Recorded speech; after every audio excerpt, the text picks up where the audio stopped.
And there was another girl at the table, and this was enlightening too. She goes, wait, she's writing in Spanish? She had no idea that her classmate at her table she'd been sitting with in 2 weeks was communicating with the system in a different language and learning, right? Microsoft at the time was like, hey, we want to give you this new technology, neural voice. It's like you can clone anybody's voice. For Maria, she was born without a voice. I remember still the email I sent to her mother, Isis, and I was like, Isis, she doesn't have a voice, your daughter. Would you let me clone your voice and give it to your daughter? And I still remember the email, she sent back, like, absolutely, I would love for you to give my voice to my daughter.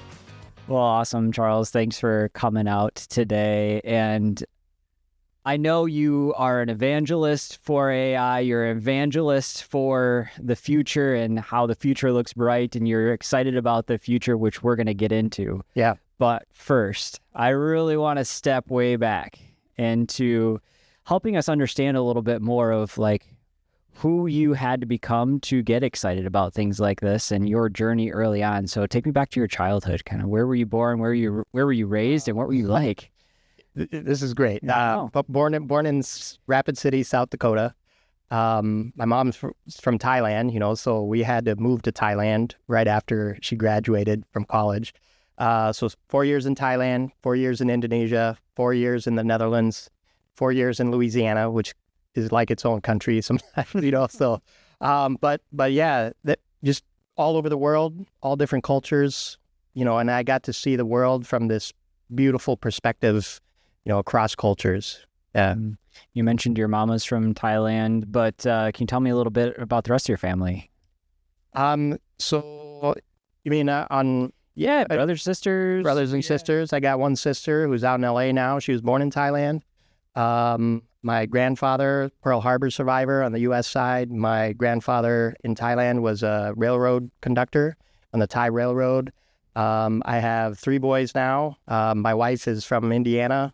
So yeah, we have, and I've got one of my dad's brothers is in Japan now. So we love the world. We love global culture, and we're all over the place.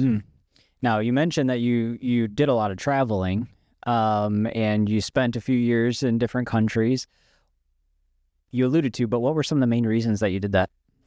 My dad was in the oil business. Okay. So, he traveled around the world, and there was I think at the time, oil was big and there was a shortage of geologists. So he went, and every 4 years, he would, they'd give him a list of 4 countries, and it was kind of like the Army brat life. We were called oil brats. So we were just jumping around to different countries every 4 years. And you mentioned geologist, so that was his occupation. Yeah. And was he in the same kind of business or company that he worked for that entire period of time, or were there different businesses that caused the day? Yeah, he was. He worked for Unocal, which later got bought by Chevron. So that was. We've had a couple of discussions about that because he's kind of the older school and say, hey, you get your master's degree and you stick with your one company for your whole life, right? And I was bouncing around different companies, trying different things. And really, I think it's part of my background is I wanted to see new things, try new things. So I was trying different companies and jumping around, yeah. Interesting. That's what I'm trying to understand and unpack is like, based on the way that you grew up and some of the beliefs that were instilled in you when you were young, how that impacted your, future career and your future self, which we'll dive into. And through your travels and through your experience with your family, you got to, you like you said, experience different cultures. What were some of those that were early on? Let's say, before like middle school age, what were some of them that you just vividly kind of pop out into your mind as these are things that shaped my future? Southeast Asia, Indonesia, Thailand.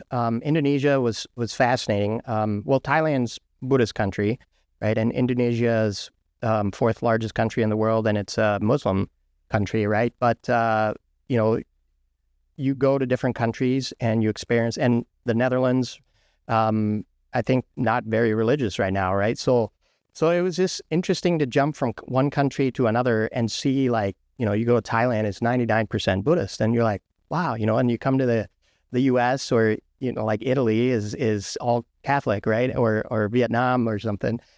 So that was one thing, was to jump from country to country and see a social construct like religion and see a whole country change, right?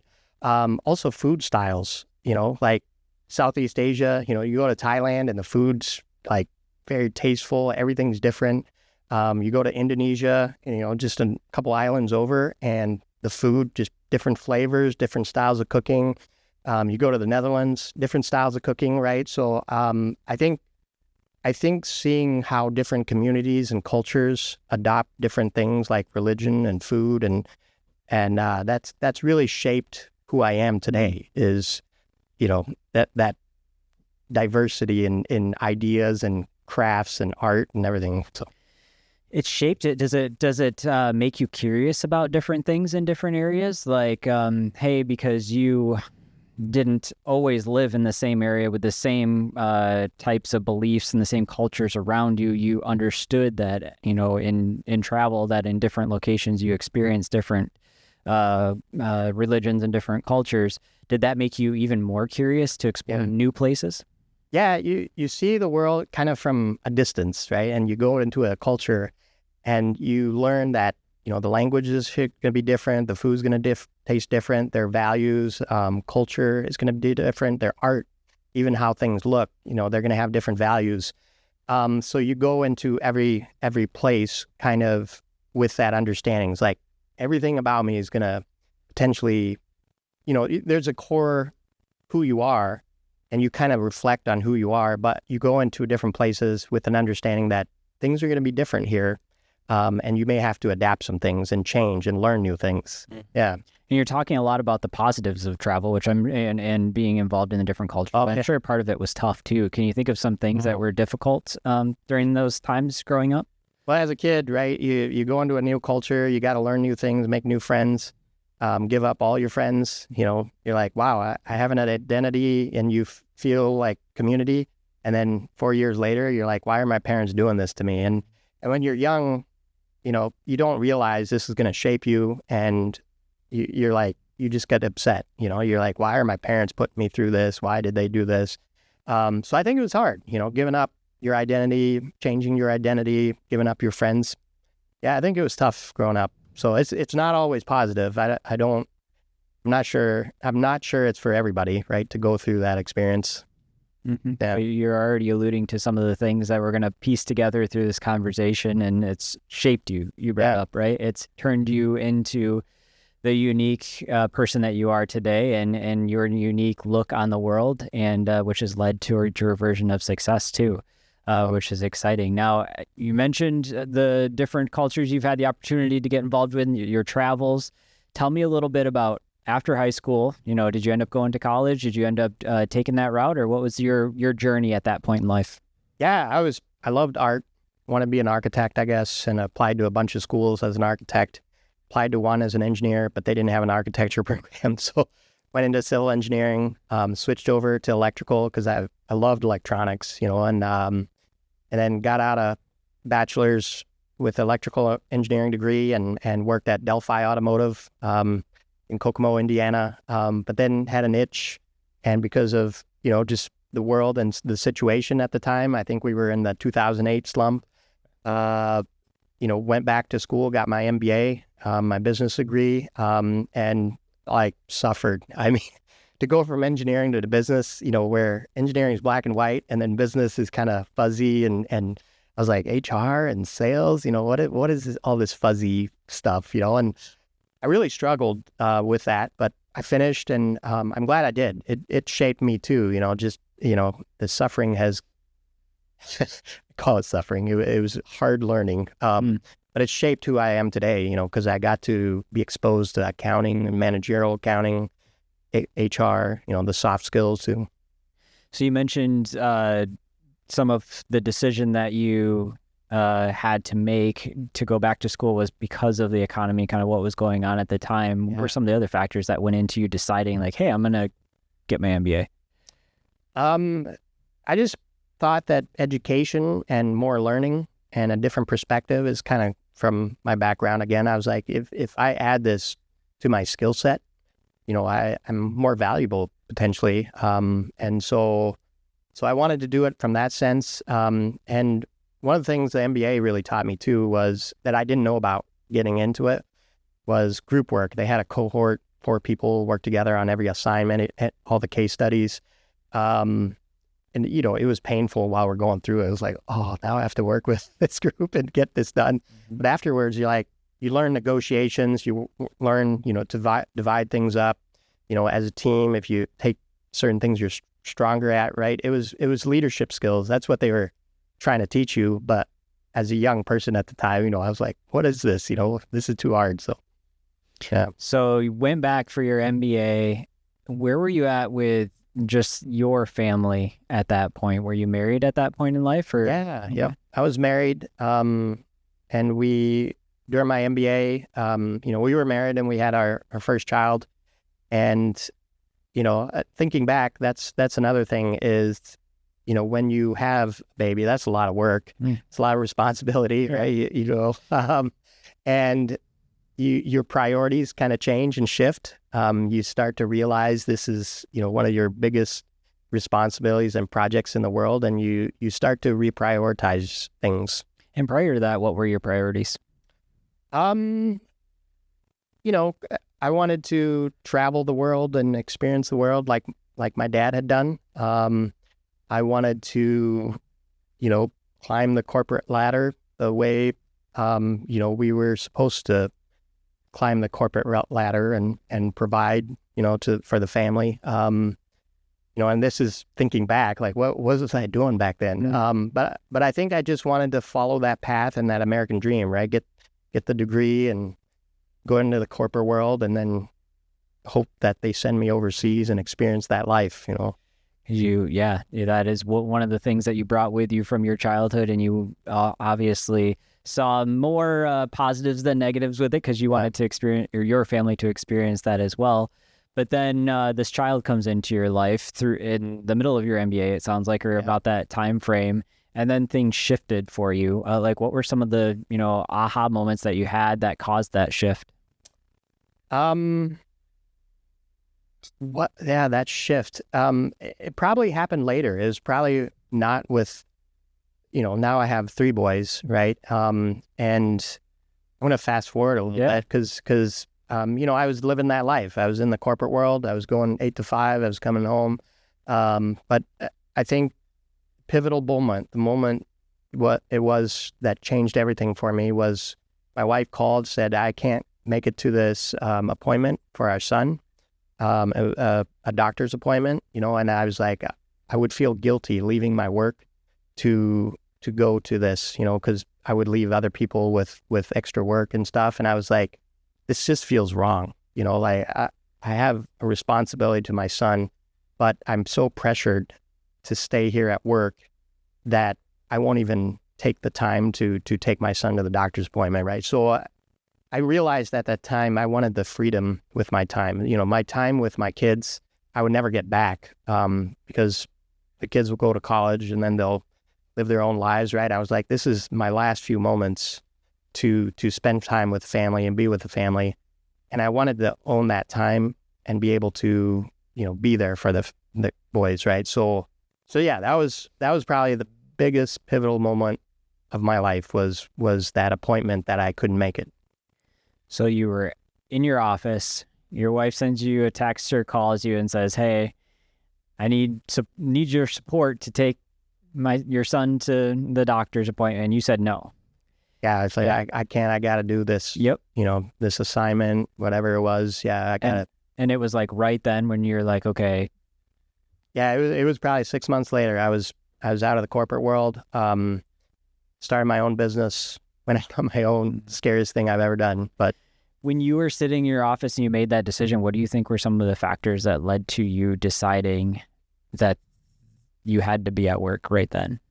Was that something that was an environmental thing about where you were working? Was that just something that was just, you were just so driven to climb the corporate ladder that was, what you felt you had to do? Yeah. That's a great question. I always wondered, I was like, this 8 to 5 and this drive to measure people, make sure they're there at work. I was like, is this really productive. And so I started keeping journals of what I was doing with every minute of my day and what everybody else in my group, at the time I had a project management group, what they were doing during the day. And 8 hours in the day. And I was like, man, I'm only really working 20% of this time, but I'm like always told, be here 8 to 5. I see people, like you got to leave your office door open to make it look like you're working the whole time, or, the lights on, people were playing the game, and I was like, this 8 to 5 is not productive work. And I was so frustrated with that. It was like, I'm stuck here and I'm not productive the whole time.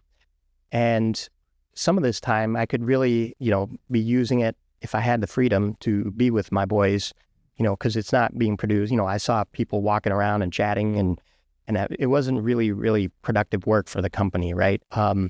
So that led up to this too. I was seeing this all come together. I was like, what is going on? I don't feel we're being productive. I don't feel like everyone's being productive. And I feel like we're just here to be here 8 to 5.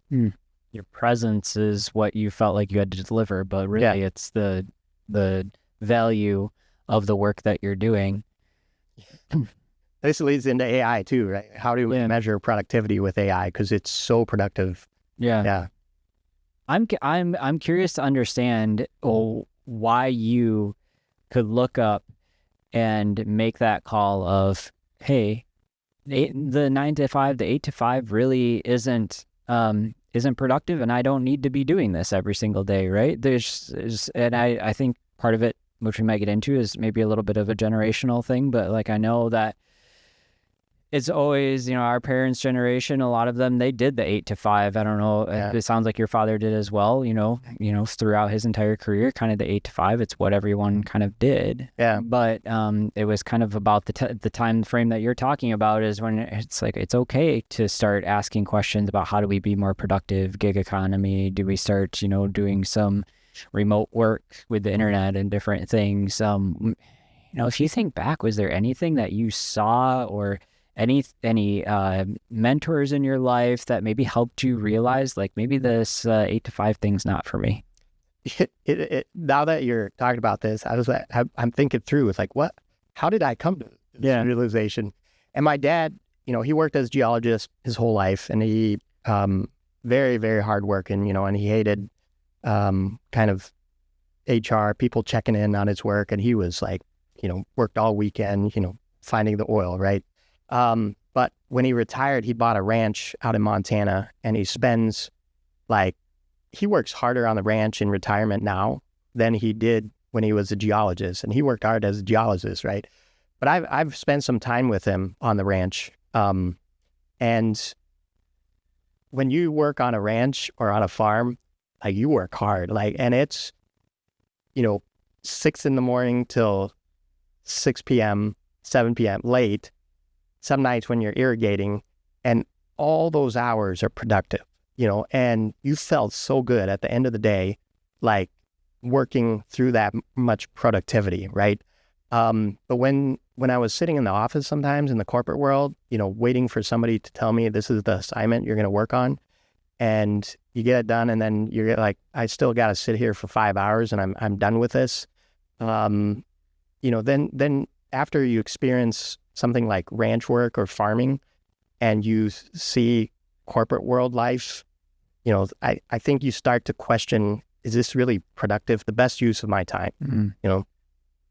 Interesting. Thanks for telling that story and connecting the dots there, because it makes a lot more sense, with how sometimes we can go through, 10 years of our life just, engaged in the hustle of a specific career. And then we can all of a sudden it seems like all of a sudden looking back, it was probably things that happened through our life, but then change course, right? Make a different decision and had a different direction. And you mentioned for you that led towards owning your own business. Yeah, absolutely. I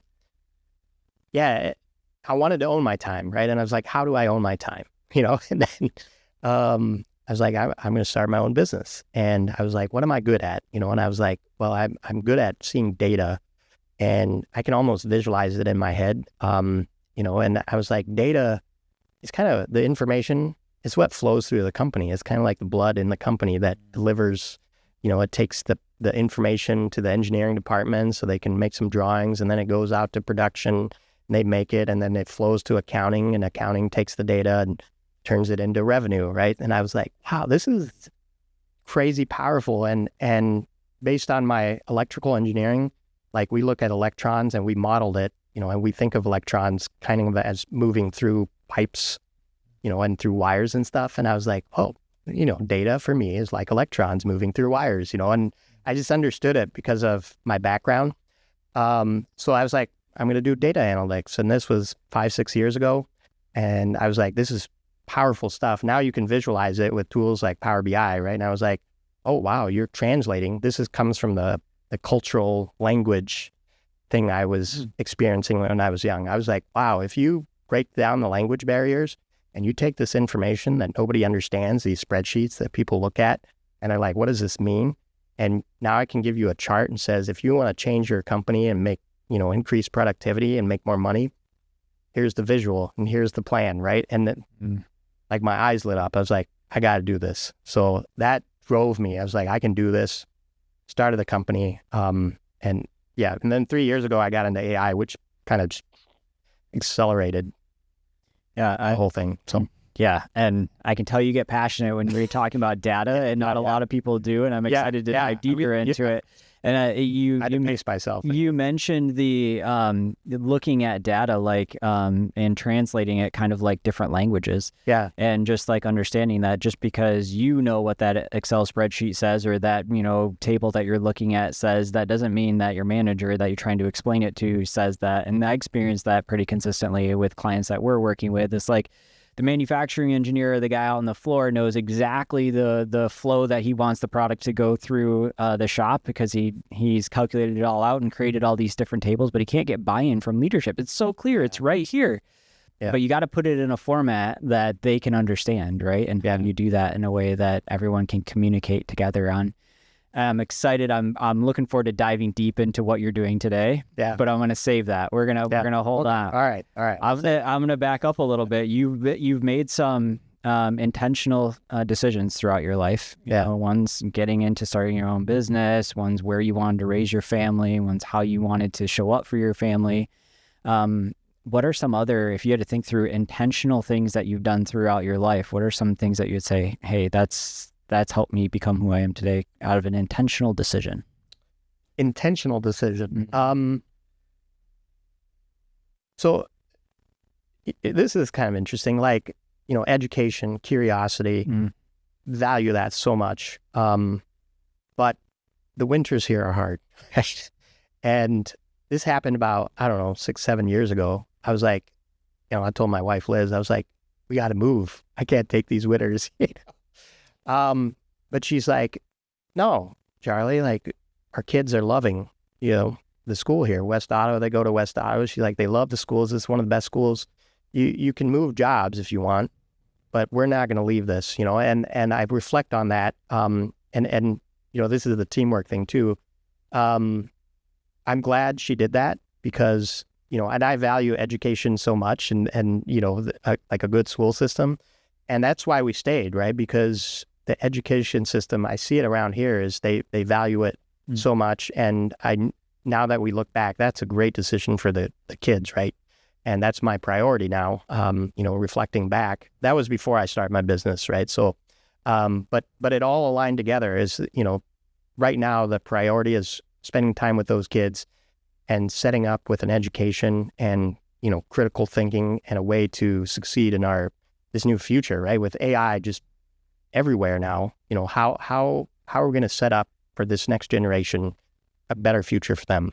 Yeah. No, that is a great example and a great story. So thanks for telling that about how you're intentional with your education for your kids, and how you brought your wife into that conversation, and how she said, nope, this is the way it's going to be. Can you tell me a little bit about her? What does she do? And she, we met at, I was an intern at Delphi Electronics in Kokomo, Indiana. She was working there. We met there. She is a math, computer science undergrad and then she got her MBA. Like, and I do want to tell this story. Like she amazing, but and she's gone through the regular cycles of, she has so much value that she can contribute, right? But when women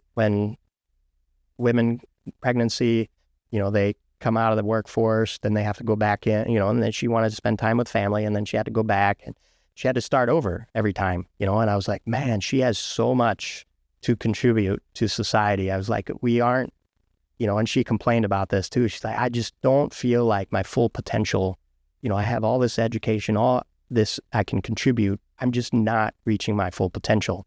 And I want to share this story for, the listeners, right? And so she came to me one day. She's like, I want a new job. I want it to be remote so I can do what you do, which is spend more time with the kids too. But she's like, but I want to make a bigger impact, but I'm scared to apply for these jobs. And she's like, I think a lot of women have this fear of, if they don't have the skills on that job description, we're not going to apply. And I'm not confident answering those questions with, I'm going to learn that skill for you. She's like, I need to know these things. And I was like, but Liz, you know how I used to make job descriptions? I go on the web, Google, find 3 or 4, cut and paste all the words in, and then recreate a job description, right? Because as a hiring manager, you're trying to move forward. And so I took AI at the time, ChatGPT, and I entered her within her resume, her LinkedIn profile, and job description. I was like, hey, this is a job at Penguin Random House, the largest book publisher in the world, and it's 100% remote. It's in New York City, but simulate 2 things for me, for my wife, based on her resume, and help her interview for this job. And it simulated, and it took her weaknesses and showed her that it was her strengths. And she practiced that. And 2 weeks later, I think she looked at the job, and, after a couple rounds of interviews, and 2,000 people had applied because it was hot at the time, right? 100% remote. And a couple weeks later, she got the job, right? She won the lottery, and she, it's been, I think, eight months now, and she loves it. Her group loves her. She's making an impact. It's just matching people's skills with the right job and allowing them to flourish, right? Mm-hmm. I'll pause there for. No, I'm very curious about the story, and I'm glad that you brought it up, and how she felt entering and exiting the workforce. I know that I've experienced that a little bit in my family as well. Yeah. When our son is 7. When he was, and he's our firstborn. Yeah. I have a daughter that's 3 as well. But when my son was born, my wife had a great job that she loved to do, and she enjoyed every minute of it. Intentions to go back to work, but then when it was 2 weeks, she took her leave, and then 2 weeks to go back into the workforce, and we had the daycare all lined up, and they ended up getting shut down. The daycare that we were going to send send our son to. For abuse to kids under the age of 1, like in the classroom that he was in. Oh, no. And so it was like this tearing for her too, of like, oh man, I want to be a mom. Yeah. She loves her job too. I think at that point it was a pretty easy decision. She just grabbed the kid and it was like, well, I'm not going back to work. But it slowly is like she's driven, right? Yeah. Very, driven person. And I can understand that a lot of different people experience that as they have that transition in life of, all right, I went to school to be a professional, in the workforce, and that's what I know. And now it's getting flipped upside down. I'm having to do these other things, but that's very fulfilling too, as well, into my personal life. And then how to have AI support that. I love that story, and be able to, I think you phrase it as, I forget how exactly you said it the other day when I heard you tell that story. It was very much AI helped my wife get a job or something. Like it's very true that AI is helping people get jobs too. Yeah. Right? And it's like people always look at it like the other way of like, it's taking my job. Right. Can help you too. Yeah. Right? I think I want to add too that what was most fascinating was it did a SWOT analysis on her resume, and a SWOT analysis on Penguin too. And it said, you come from automotive, furniture, they're they've been, publishing centric, right? And so use that as your window in. Say, hey, I'm different, but I bring in new ideas, and use that as your strength. Don't say it's a weakness. Because she had been telling me that. It's like, I haven't been in publishing. And this ChatGPT was like, no, like, these are your strengths now, because they bring in new ideas. They're going to want new ideas. Another thing was they've been a New York-centric publishing company for years and years and years. And now with her Midwest experience, they're like, you can sell that. Like, hey, my strength is I'm from the Midwest, bring me in, and so she went in. And I think the other thing was she went in with confidence. This thing was like, these are not your weaknesses. These are your strengths. And they're going to see this because we've analyzed them. And these are their weaknesses. They've been centric, New York, publishing. You bring in all these fresh ideas. So go in confident. And she did. And she won the job. Like, that was probably the most rewarding thing for me after this analysis was how confident she was. She went in with just full confidence. I was like, oh, to see your wife, such confidence, and to land her dream job, right? It's just so rewarding to see that. Yeah, definitely. No, it's getting me excited to get back running some tests with AI. And that's a big part of a lot of conversations that we're having these days, just in business. I mean, you're involved in a lot of them, right? Yeah. I'm curious now, when you started your first business, we talked about that you love data, right? So that was a big part of it, that you wanted to do something that you enjoyed, something that you loved. You saw inefficiencies in the workplace. So you said like, hey, I can be more efficient and maybe work less hours and do what I love all at the same time. I'm curious, was the financial piece of it a big part for changing jobs? Did you feel like, hey, I can make more money working for myself versus the 9 to 5? Or was it the opposite? So I think my family, my parents, my in-laws, I had talked to everybody, and money wasn't the main goal anymore. It was more to spend time with kids and to have my wife support that and say, and we had a lot of discussions, because then she, I didn't know if I would make any money when first. And so she became kind of the primary breadwinner at the time. And we had to talk through that shift, right? In our roles that we had traditionally been, taught. These are the lanes you stay in.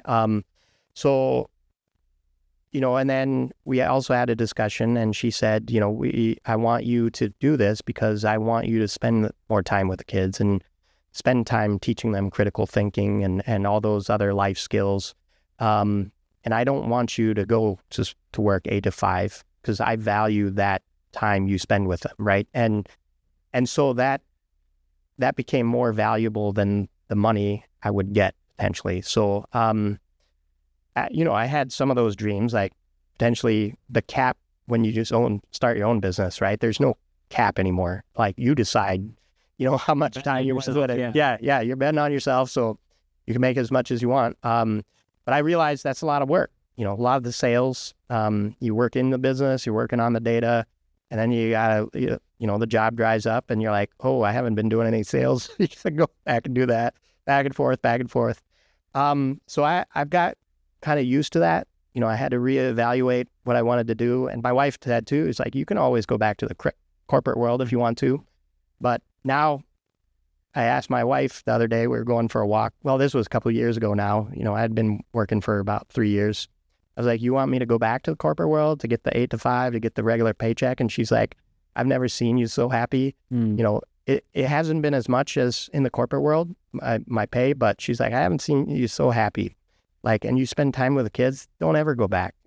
She told me that. So that's validating, to hear your partner say that, especially when a lot of times we put a lot of weight into, the physical part of finances, right? And the race towards bigger bank accounts and the race towards those things. And sometimes we are so fixed on those things that we don't have that priority, or we have different priorities. Yeah. Where that's in front of, spending time with kids and family. It's hard to realize that sometimes. Yeah. And you were asking about what are those moments, and that walk with my wife when she validated that, as a group, this family unit, we're looking, what we value is our future for our children, their education, time with them. So, then it's less about money and more about what we're building together. Yeah. I love that. As we're talking through your business, I'm reminded of when you and I met. And actually, I can remember the first time I saw your name, it came across my email inbox, and it was just an interesting time in society and in life. But as strange as this is, I actually just had coffee this morning with Jeff Robinson. He was part of the reason and us all getting connected. 3C19. Yeah. Tell a little bit of that story. Oh, man. I think that was so amazing. That group that came together, it was just beginning of the pandemic, I think. Lockdown. We're like, what do we do? And I was like, you had experience with 3D printers. I didn't know you at the time, but I was like, we have these 3D printers. Can we print something? I'd always imagined a world where 3D printers could print on demand, because setup was so fast. So I started sending out Facebook messages and LinkedIn messages, like, anybody have a 3D printer? And, I think by the end of the weekend, it was like 2 or 3 days, I had 200 all over the U.S. I think we had people internationally that were signing up. And then I hear about, there was a group forming up in Muskegon. I think you and Chris and Jeff, and you guys had 300 printers. And I was like, well, let's merge, right? So within like that first week, we had merged. We had 400 printers. I think we ended up with 600 printers, 3D printing. And it was so amazing. I think the pivotal moments were, one was at one point, Jeff said somebody was sorting face shields. We were making face shields, and we had people coming to pick up, and I remember the story was one of his workers came and like, Mr. Robinson, you got to go look out our front window. And he's like, why? He's like, there's a traffic jam, and he ran to the front, and like, you could see community, humanity, people trying to do good. And there was a traffic jam in his front little parking lot, like people coming to pick up and take it to hospitals, birthing centers, dentists, schools. Like, I was like, wow, like, this is so incredible. And I remember all of us just like ran forward. And I think the other pivotal moment was, I remember Corewell Health said, our nurses and our doctors, their ears are hurting from wearing masks all day.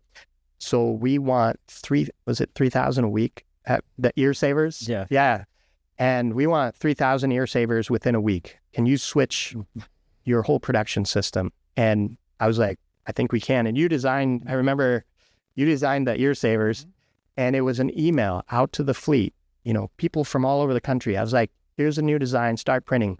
And all they had to do was take the file, download it, load it up into the 3D printer, and we had switched over our production, right? I was like, that was magical. Like, I just switched over 600 3D printers within a few seconds with an email. Incredible. And that we ended up even just turning into a stopgap too, where we got into a scenario where it's like, now there's such high volume requirements that, yeah, we can keep printing these, but it might as well switch to injection molding and get tooling and everything. And people just crawled out of the woodwork to do things like that for each other. And that whole community piece, I think, is a big positive to pull out of it. And it made people realize, too, we can do things a lot faster than we think we can. Yeah. Because the process of getting injection molding tooling built out, designed, and in production, like how fast that happened just down here, like it is incredible when you need to do something quickly, how fast you actually can. And it, I thought it was so incredible when the world needed so much help. You would make a call, I would make a call, and filament would show up, like pallets full. Clear plastic rolls would show up at your dock, right? The injection molding, like, I've never seen, the designs, but I got to watch the whole process. Like, I remember the pictures of that huge block of steel that, I was like, wow. Like, and, like plastic pellets for the injection molding, like, plop, here you go. Yeah. Yep. And, people were excited to get involved and really move mountains. And one example of that too is when we needed the material for the front of the face shields. Like we were trying everything, couldn't find it. Ended up connecting with just a business here locally that does medical packaging, right? And they do pouches for catheters, pacemakers, syringes, things like that. They made some phone calls. They're like, hey, we don't have the material here, but we got it in Pennsylvania. And the guy drove overnight to drop it off so that I could, I don't even work there, like go and work with the engineering manager, run a machine over the weekend so we could get these out, the next day kind of thing. It's like, it is wild to see how people can come together for that common cause. So that was amazing. Now, as you're thinking through your career, you've had more than just one, opportunity like that to create an impact with your business. What are some of the other ways that you've been able to create an impact? I know I've heard some stories, but well, yeah, with neural voice, this will go back into AI, and this story, when you start your own business and there's no cap, and nobody tells you what to do, right? You can make your own projects, your own decisions, even ones that don't pay anything, right? And this one. I was on a call with Puerto Rico, the Rotary Club there, and I saw a group present about helping people with severe disabilities down in Puerto Rico, right? And they showed a video of this teenager named Maria, who was born nonverbal. She had motion constraints, like she couldn't, sign the high signs, like Papa, I think, is up here. So I was like, with AI, I was like, well, you can recreate languages, and I because of my background, I was like, well, sign is a language, but she can't sign the way like you and I can sign. So she was doing house signs with her mom, and then I knew of a device that has a camera, and you can train it to detect things, but in your own way, right? So I custom trained it on a bunch of signs that she would use, like comer, to eat. These were signs of survival because she is like, I'm hungry and I need to eat. So she would sign, and it would detect signs that she signed her way. And then Microsoft at the time was like, hey, we want to give you this new technology, neural voice. It's like you can clone anybody's voice, right? And, and I tell people that, I start with that because people are like, ooh, why would anybody want to clone a voice? But for Maria, she was born without a voice, and she doesn't have a voice to communicate. And so I remember, and then this would clone a voice, but she never had a voice. So I remember still the email I sent to her mother, Isis, and I was like, Isis, she doesn't have a voice, your daughter, but would you let me clone your voice and give it to your daughter? And I still remember the email, she sent back, she's like, absolutely. I would love for you to give my voice to my daughter, right? And, so we gave her a voice. We took away all her disabilities, and we gave her a voice, and she could sign her own way. And she could, the sound that would come out would be of a loved one, of her mother, right? Her caretaker, her whole life. So yeah, that, to use AI to help make an impact like that for somebody, to help them communicate in the world, and I remember talking with a Microsoft VP early on in the project. He's like, imagine what you could do. Like, she has a story locked inside of her that she's never been able to tell. But with a device like this, she could do a TED Talk, right? She could sign in her way, and this thing would audiate so that people would understand her, and she could tell the story that was inside, right? So yeah, that's one of the stories that, it's my background, going across cultures and languages. That really brought me to this point where I understood, there was data communication flowing, but people couldn't understand it inside of Maria, and she needed a way for people to visualize, to hear, to see what she wanted to say. Oh, I love that. And your ability to, you mentioned your background, but your ability to take your experiences being in different cultures, even growing up and having to learn to communicate in different ways. And you brought that into the workforce and being able to take a look at data and say, hey, this is a different language. How do we communicate in a different way? And then just taking all of that and putting it together. And maybe that is part of what helped you see like, hey, there's an opportunity here to help Maria communicate.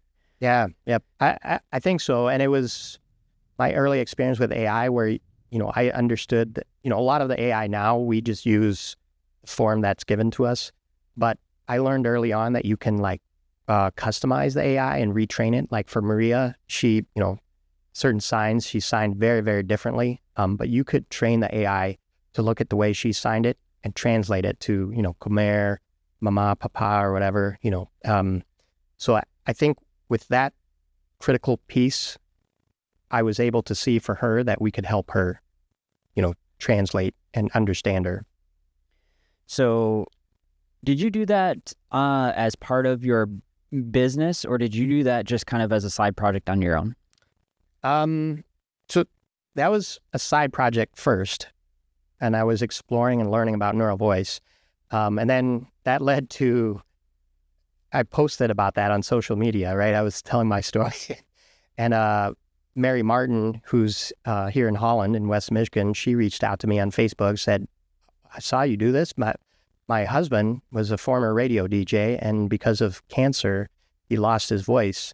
But he would love to have his voice back because he has this deep, really resonant, beautiful voice.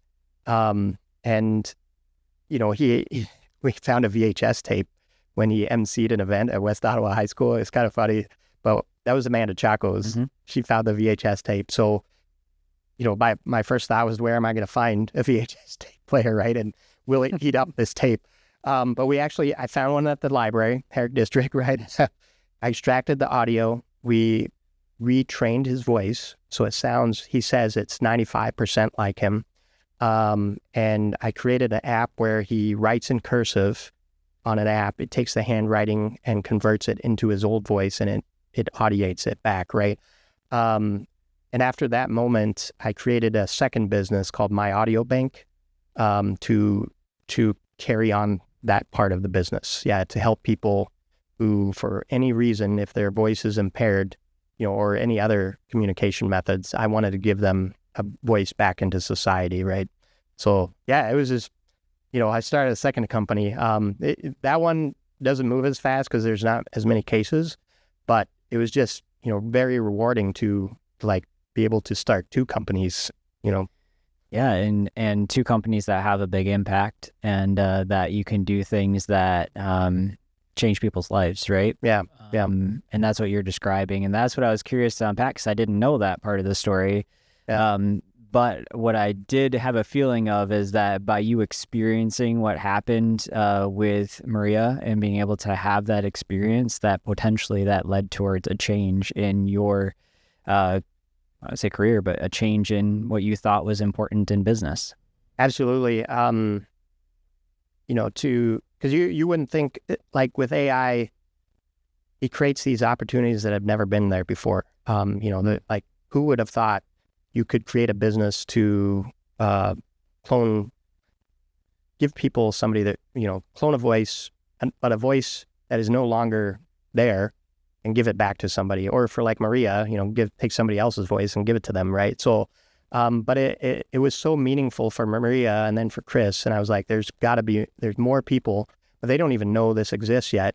But this is a huge impact. And if I don't do it, who will do this for them right now? So yeah, you go through those thought patterns, and you have to make a decision. It's what are you going to do? And I was like, I'm going to do this, start a second business and follow this dream to help people get their voice back. So things aren't easy when you start a business. Things are hard when you run your own business, and when you're trying to, make ends meet, you're trying to make money so that you can keep the business alive, right? Yeah. It really takes intentionality with your mindset and jumping in and saying, okay, I'm doing something that's helping people. Yeah. What are some of the ways that you're able to keep a positive mindset through some of those times that, have been tough? Boy, there's a lot of tough moments. I think I share a lot of these stories with my family.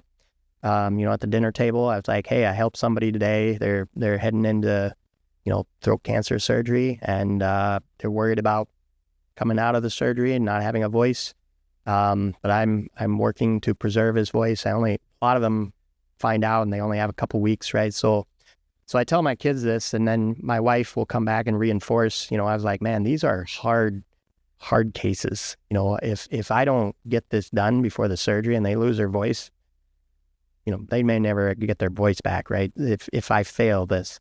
And then my wife will, afterwards, if his, they've all been successes, luckily, but she'll say, this is modeling. This is what I want you to do for our children.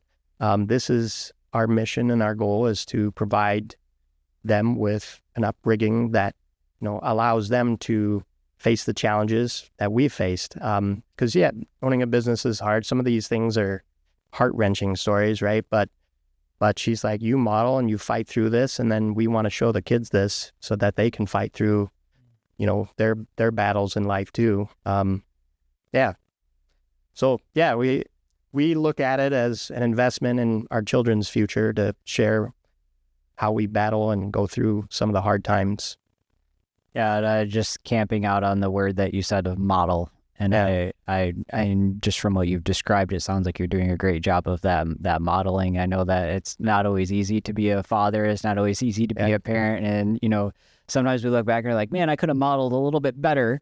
But you're not just saying things with your words about, hey, kids, it's important to be there for others in their time of need. But you're putting your actions to it so that your kids can see you actually putting that into practice and that into action, which if we think about how we started the whole conversation, it's, how what we experience as a child and what we experience growing up really does, people don't think about it a lot of times. There's different phases in life, and the things, the interactions we have with our kids is going to impact them, in the future in a positive way, or sometimes in a way that puts a chip on their shoulder so that they go out and do something different. It really has a big impact. So what they see, what they hear, what they experience is really important. So it's exciting to hear you just talk about that. That's a big driver towards your intentionality of being a good model for them.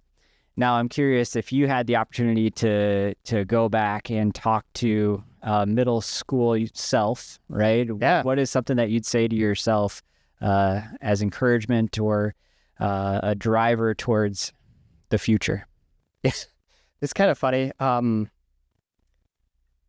because I just went back into West Ottawa. I've been talking to the superintendent, and there's a couple teachers there that put together an AI class. I posted about this the other day, but I want to reflect on that because it's kind of, instead of going back and talking to me, I'm talking to other kids and try to get them, and it was so fascinating because AI can bridge and can see across cultures and across, different values and different communication methods and languages, right? And I shadowed 5 classes that use Khan Academy. So they could watch the video, they could work on the problems like Khan, but then there's a chat that's loaded with the video and the problems, and the students could interact with it and learn their own way, right? And I think the pivotal moment when all the light bulbs went off was I sat at one table and I was like, would any of you students go back to the old learning system? And this goes kind of to my reflection on work too. And all this, the students, not everybody said this, right? But they've only done this class for about 2 weeks. But this one table, it was a mix of girls and boys, and they were like, we wouldn't go back, Mr. Elwood. And I was like, well, why not? And they were like, well, in the old style of teaching, you had to wait for the lecture, and it was the teacher talking to you. And they said, this class, we can work ahead, and we all kind of work together at each table, and then we chat all day. Like somebody learns it a different way, and then we share ideas, and it was this collaborative teaching, and they get to learn social skills too, because they're sharing ideas as a group together and going kind of at their own pace as a group. I was like, wow, this is fascinating. And they were like, yeah, the old system, you had to wait to take the quiz or the test, to move on to the next lesson. And they were like, some of this stuff we already knew because it was like a repeat of pre-algebra, and we're just sitting there like, when will this class be over? Like, we're already on the next lesson, but we can't because we're limited by, So they're like, we wouldn't go back. And there was a girl that was kind of nodding, and she kind of understood, and I asked her, I was like, why wouldn't you go back to the old system? And she kind of looked at me, right? And another student across the table starts speaking to her in Spanish and asking her some questions. And then she translates to me, and she says, Mr. Elwood, she said, she wouldn't go back because she can speak in the chat in Spanish. And I was like, she's chatting in Spanish. I looked over, and sure enough, like, she was chatting with the AI and learning it in her own language, right? And I was like, this is the culmination of my background, right? Translating, getting value across data, across languages, but this girl was using it. I was like, imagine a year before this was available. She'd have to sit in a class. She may know some of the math, but a teacher would be speaking in English potentially, and she wouldn't understand it, and she would be, further behind in the class. But here she was able to interact and then share with class, and then probably improve her English skills with interaction with the groups. And there was another girl at the table, and this was enlightening too. She goes, wait, she's writing in Spanish? She had no idea that her classmate at her table she'd been sitting with in 2 weeks was communicating with the system in a different language and learning, right? So yeah, it was collaborating together through the system, in each of their own native language or language. Yeah. So she was, and they were sitting, and they all had their laptops, and they were going at their own pace, talking in their own language, and then they would share ideas, probably in English, and maybe with some translation from that other student. But this girl never knew that this other girl that was sitting at her table was typing in Spanish and learning through that in her language. So what is, if we kind of go back to something that you would tell them, is it around the idea to try new things, to try new systems, or what specifically is that piece of advice that you're giving the students? I think it was fascinating for them to see that language can be a barrier to education. And I think that's what I experienced, jumping from school to school. And I see culture as it was my barrier. I'd go to a new place. I'd have to learn new foods, new words, new values and religion and stuff. And I was like, boy, if I could adapt faster, I could, adjust more and be more flexible and move forward faster and learn more. And that's what I observed at this one table. Was this girl was using this tool to bridge language to get more input in. But by doing that too, she was teaching the other people at the table, through my interpretation, that, if we remove some of these language barriers, we can be more creative and learn more, and move forward faster. Mm-hmm.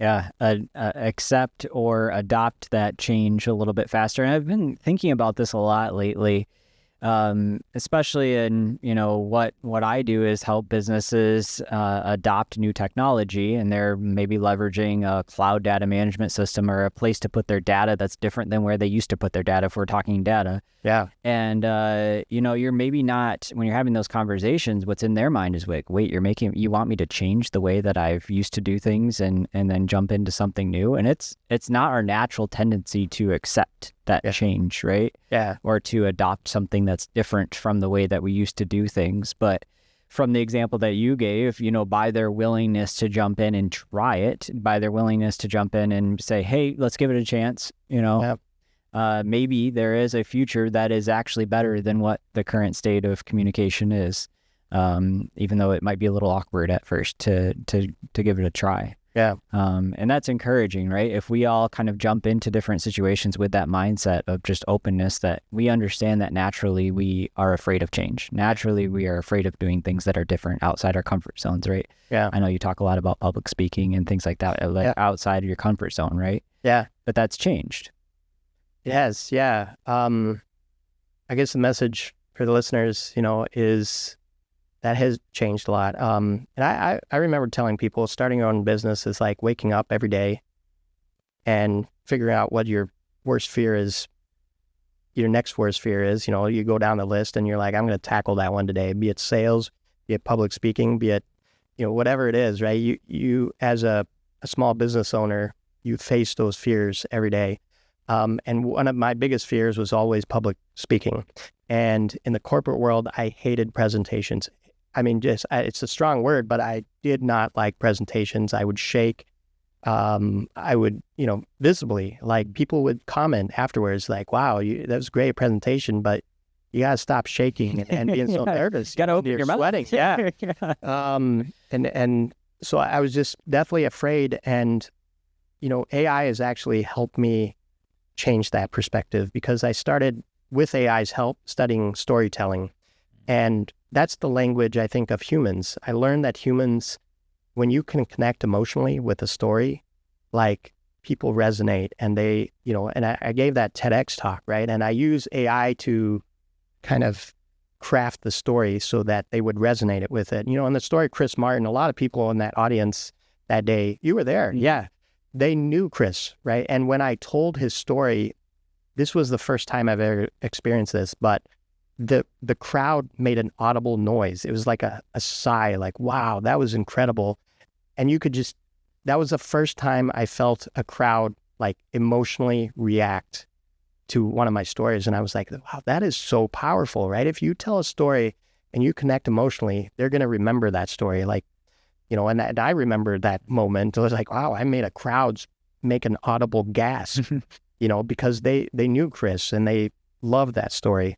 So now I go into stories, or I go into presentations, and I was like, I want to connect with people emotionally. I want people to remember this, because one of your, I'm a LinkedIn influencer now too. And one of the things you're most afraid of is posting and then nobody likes your posts. And you're like, wow, is my voice that boring? Does nobody care about me and my story? But now I craft my stories to tell, a piece of me. I'm often very vulnerable. I was like, hey, I failed, and here's how I, this is how I got back into it, kind of like modeling thing. Mm-hmm. And by doing that, my engagement's through the roof. If you're authentic and you tell a story and people connect emotionally, and like, I've been through that, I've been through those hard times, and yeah, this is inspirational. I want to do that. I'll get hundreds of likes, 5,000 views sometimes. And I was like, wow, if I can make an impact on hundreds of people, that's a good day. Yeah. So. No, I love it. Yeah. Thanks for connecting the dots on that too. And how your mindset has changed. And some of it took just maybe a little bit of intentionality before you got up on stage, before you post something online. It's just the why you're doing it, because you want to make an impact, because you want to help maybe that person that's a chapter behind you, or help someone that's maybe going through that experience right now. You've potentially experienced that. You can help them through it a little bit more. Yeah. All of that kind of leading up into kind of the final question that I have for you today, Charles, is what is your personal definition of success? This is going to sound weird, but I use ChatGPT and I chat with it all the time. I tell it about all these things that I'm doing, and I have it reflect on all these stories, right? And then, it's strangely, I can ask it now. What do you think? What are my values? What am I doing? Who am I? And it processes all the data, because it's really incredible at doing that, right? And it seems like you want to help people and educate and prepare the future generations for this new world with AI. And I was like, oh, that's bridge. And it's like you're also, based on how you've grown up and being half Thai and your dad's Danish American, you want to connect, different cultures and different worlds, and take everything you've learned, because you have this unique view of life because of your experience growing up, and you want to share this with people and improve people's lives and reduce suffering and just inspire people to make a bigger impact in the world. And I was like, this keep going. Yeah, let's go. Like, sweet. And I think that's, what's nice is, I hear that now that it's analyzed me and it kind of figured out who I am, you know, and you can always say no. It's like, no, that doesn't sound like me. But I was like, this is really, you know, it's reviewed my actions, and this is who I am, and this is what I want to do. Is I want to bridge worlds. I want to reduce suffering in the world. I want to bridge people to this new future with AI being here. I want to go into schools and ask students and help them bridge this new gap. And so that's the new metric I take on. And then, you know, I'm so glad my wife is kind of on board, because I think, you know, now that I know who I want to be, right, I share that with her and she reinforces that. Yeah. It kind of adds just clarity maybe to things that you've, you know, felt, and you know that you like have this inside of you, and you know that what your history is, you know what, you know, you kind of feel excites you, but it just consolidated it into a summary that like, oh, yep, that's it, right? You know, that's it. And so it just added clarity, I think, you know, which I love to hear how you've been able to pull that together in a clear and concise way of, this is my metric of success, right? Yeah. Am I doing these things? And it sounds like that's what you're saying, is that like you've listed out these things and you're like, if I'm achieving these things on a daily, monthly, annual basis, then I would consider this all a success. Yeah. Does that sound right? Absolutely. It aligns you. You know, you've seen me when I talk, certain things I get real passionate about, right? And when you're connected and tuned with your purpose and your meaning, you know, you just feel like, man, I can do this, and I'm energized to do this all day, you know, and I could do this all day if I wanted, and I'd just be 100%, you know, and just, you know, before the corporate world, somebody tells you what to do and you just get drained at the end of the day, but no longer, you know. Yeah. When you design your life and you match it up with your purpose and meaning, and you're making an impact, and people thank you from the bottom of their hearts, like, thank you for giving me back my voice. So, you know, and the confidence I needed, and inspiring me, you know, you're like, those are the moments, right? Oh. Well, thank you for coming on the Engineered Success podcast and talking through your journey, what's gotten you to your definition of success, and really, honestly, inspiring all of us to get crystal clear on what our passions are, what our future should look like, and what our definition of success is. So thank you again, Charles, for coming on. Yeah, pleasure to be here. Thanks, Stephen.